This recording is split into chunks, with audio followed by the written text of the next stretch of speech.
Ni mosi mwaka wa 2025. Ni siku ya wafanyakazi duniani.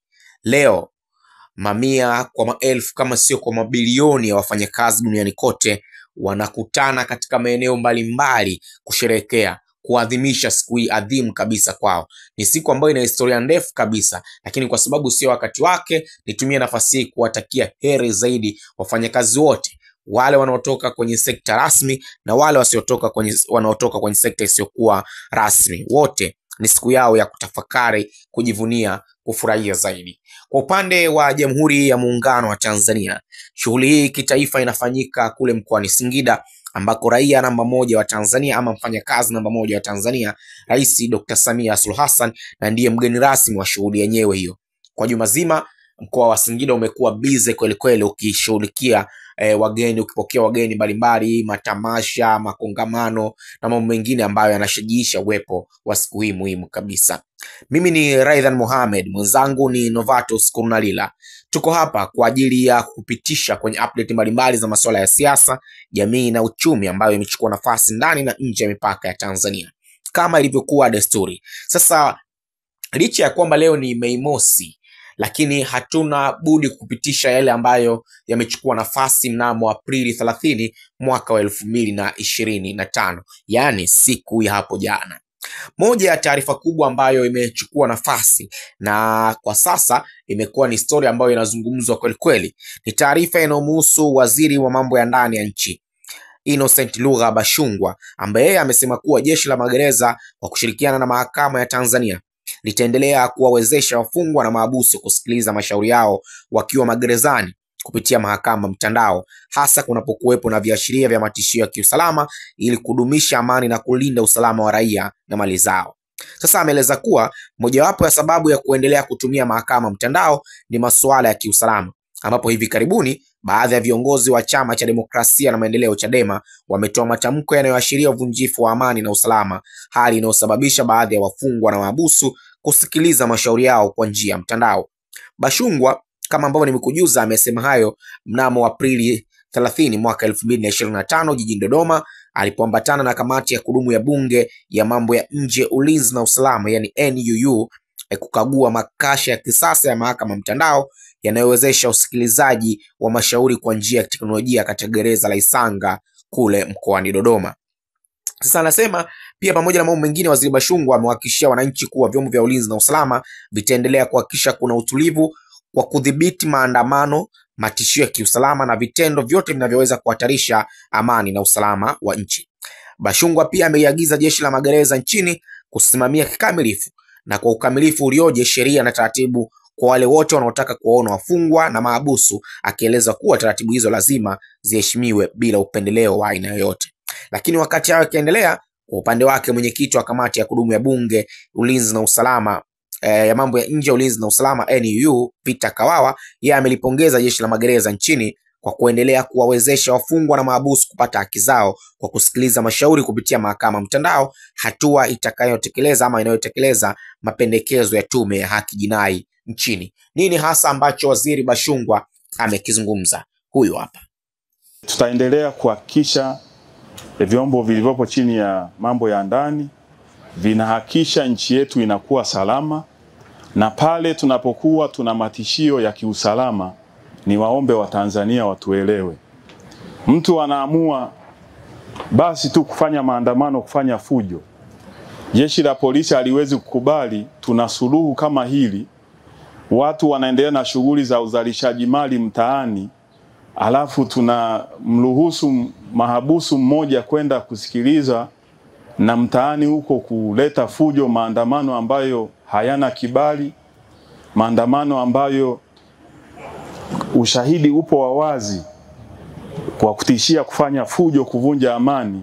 Tuache kutumia huduma ya mahakama mtandao eti kwa sababu ya mtu mmoja. Hilo haliwezekani.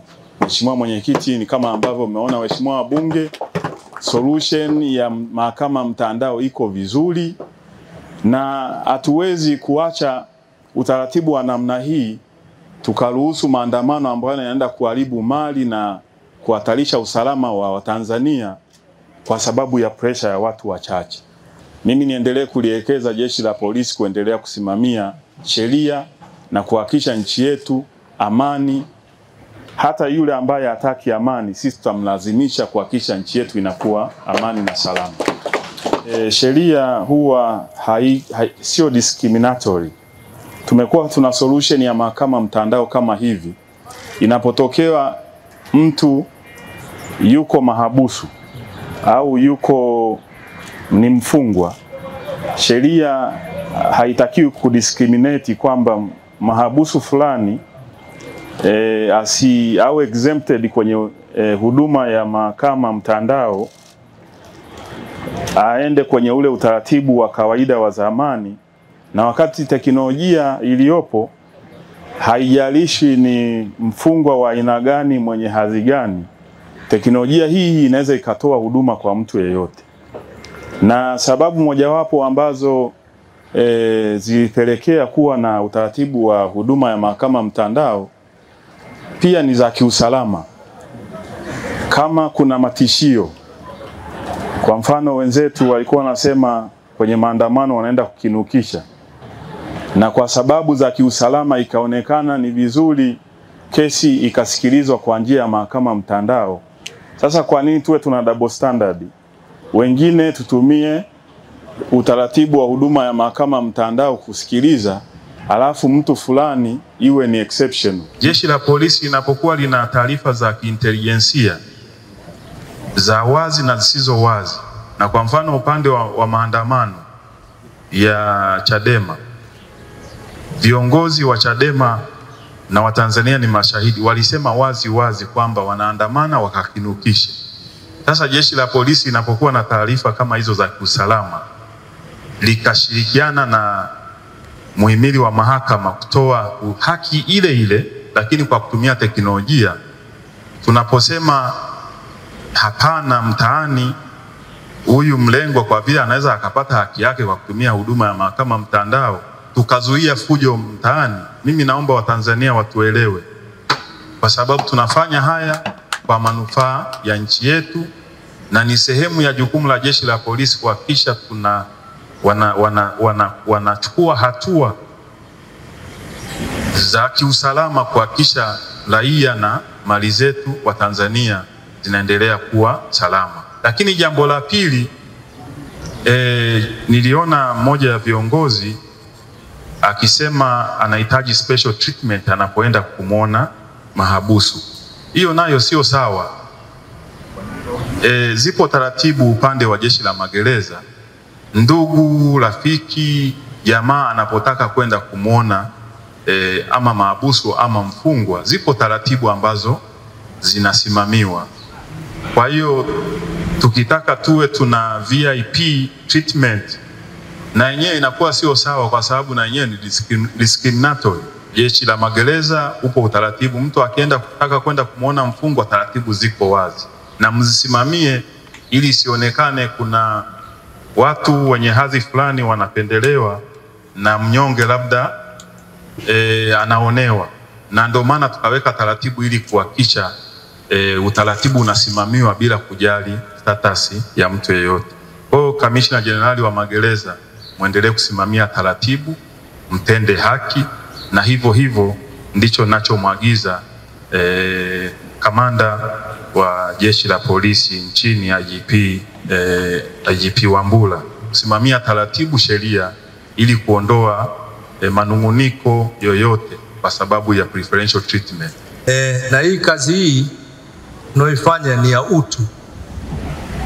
Hii Mheshimiwa Waziri tuliokuja kuifanya leo au mnaoifanya Wizara ya Mambo ya Ndani na Jeshi la Magereza ni kazi ya utu, kwa sababu mtu ambaye ni mfungwa anahitaji kupata haki yake, na usipompa haki yake maanake unamdhulumu utu wake.